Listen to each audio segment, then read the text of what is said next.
পারি এবার নাদিয়ার কাছ থেকে সকল প্রশ্নের উত্তর পেয়ে যাবে আগামী পর্বে। বিস্তারিত জানতে সম্পূর্ণ ভিডিওটি দেখতে থাকুন। আসসালামু আলাইকুম প্রিয় দর্শক, সবার কি অবস্থা? হাজির হয়ে গেলাম দীপ্ত টিভির নিবেদিত দেনাপনা নাটকের 282তম পর্বে কী সব ঘটতে চলছে তার অগ্রিম খবর নিয়ে।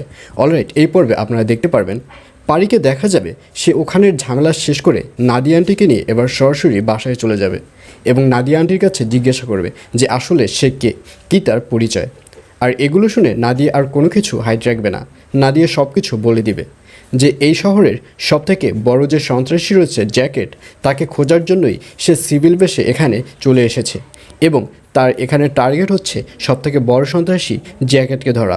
তখন পারি বলবে, আচ্ছা ঠিক আছে, আমি এটা বুঝলাম, কিন্তু তার জন্য আমার শ্বশুরকে কেন জেল থেকে ছাড়িয়েছেন?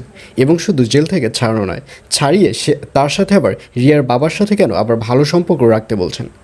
আর এই কথা শুনে এবার নাদিয়া বলবে, আমার বিশ্বাস যে রিয়ার বাবার সাথে জ্যাকেটের একটা লিঙ্ক আছে, জ্যাকেটের একটা বড় হাত রয়েছে। আর এর জন্যই আমি জাস্ট দাবার গুটি হিসাবে ইরফানের বাবাকে জেল থেকে ছাড়িয়ে এনেছি, কারণ ইরফানের বাবাই বের করতে পারবে জ্যাকেটের আসল স্থান, অর্থাৎ জ্যাকেট কোথায় রয়েছে, জ্যাকেট কী কী কাজ রয়েছে, কী কী প্রজেক্ট রয়েছে, সব কিছু ইরফানের বাবাই বের করতে পারবে। আর এর জন্যই আমি ইরফানের বাবাকে গুটির চাল হিসাবে ব্যবহার করছি। এইসব বলতে দেখা যাবে নাদিয়াকে। আর অন্যদিকে রিয়াকে দেখা যাবে সে এবার জ্যোতিকে পটিয়ে পাটিয়ে তার মনের মধ্যে জায়গা করে নেবে এবং এক পর্যায়ে জ্যোতিকে তার বাড়ি পর্যন্ত এগিয়ে দেবে এবং জ্যোতির সাথে অনেক ভালো ব্যবহার করবে।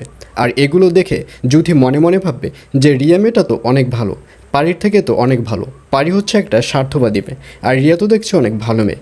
আমার ভাই সৌরভের সাথে যদি কাউকে মানায় তাহলে রিয়াকেই মানাবে, কারণ রিয়ার যেরকম সুন্দর ব্যবহার সেরকম সুন্দর তার কথাবার্তা। আমি আমার ভাবি হিসেবে এবার রিয়াকেই অ্যাকসেপ্ট করব। এইসব মনে মনে সিদ্ধান্ত নিতে দেখা যাবে জ্যোতিকে। আর অন্যদিকে ইরফানদের অফিসে এবার রিয়ার বাবার একজন পার্টনার প্রয়োজন এবং খুঁজে পাবে না যে কাকে পার্টনার হিসেবে সিলেক্ট করবে। তখন রিয়ার বাবা বলবে, আসলে আমি পার্টনার হিসাবে এমন কাউকে সিলেক্ট করব যে এই অফিসের খুঁটিনাটি সব কিছুই জানে। তখন ইরফান বলবে, বাবার পরে যদি এই অফিসের খুঁটিনাটি নারীভূটি নক্ষত্র কেউ জানে তাহলে সেটা আমি, আমাকে আপনার পার্টনার হিসাবে সিলেক্ট করতে পারেন।